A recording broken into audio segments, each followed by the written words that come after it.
October is Domestic Violence Awareness Month, and even as national crime numbers continue to drop, advocates are seeing a concerning rise in local cases of domestic violence. KCRA 3's Catalina Estrada speaks to the family of a Sacramento mother as they search for answers more than a year after her death.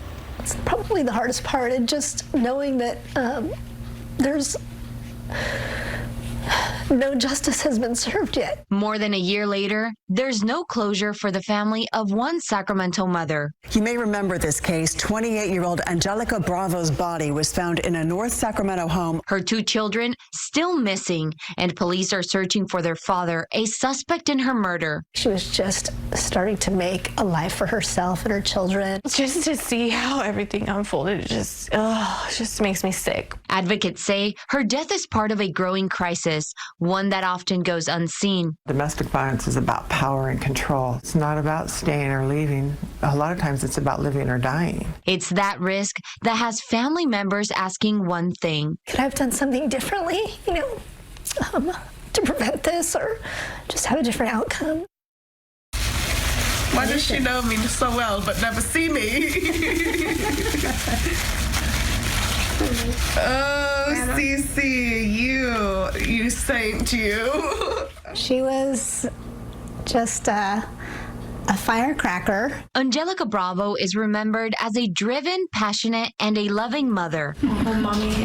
She just adored her kids, and she just wanted to give them everything. But behind her smile, a silent struggle. I didn't realize how bad it was. Her family says it started after she began dating Cameron Lee. She would open up and tell me, oh, he's a little controlling and he doesn't, really want me to do anything. He doesn't even really want me to go to work. She would have bruises and stuff, and I would press her about it, and she would initially not want to tell me what happened. Her mother says it was fear that kept her silent. Calling the police or coming over or addressing it in any way was just going to make it 100 times worse for her and the kids. It's not easy. The more violent the relationship is, the harder it is to get out. While violent crime nationwide is trending down, domestic violence cases are rising.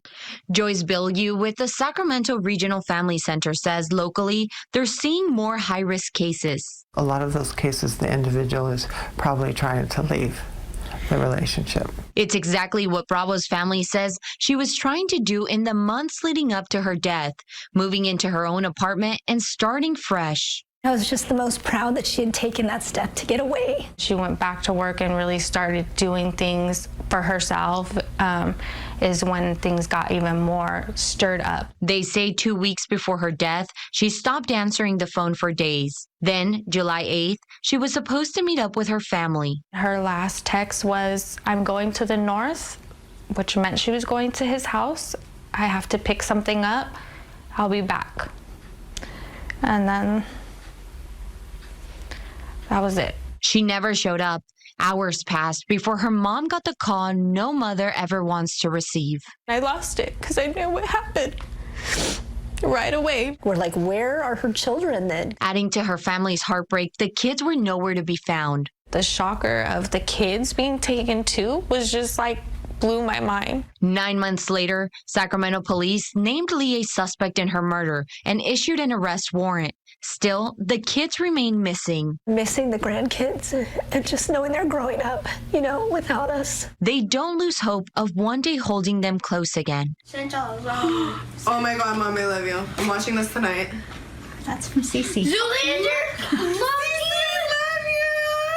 And seeing justice come for Angelica. She did not deserve to die. She was just starting to make a life for herself and her children and really finding some peace in her life. It's the same peace she wishes women can find through her daughter's story, which she hopes can save lives. It's important for me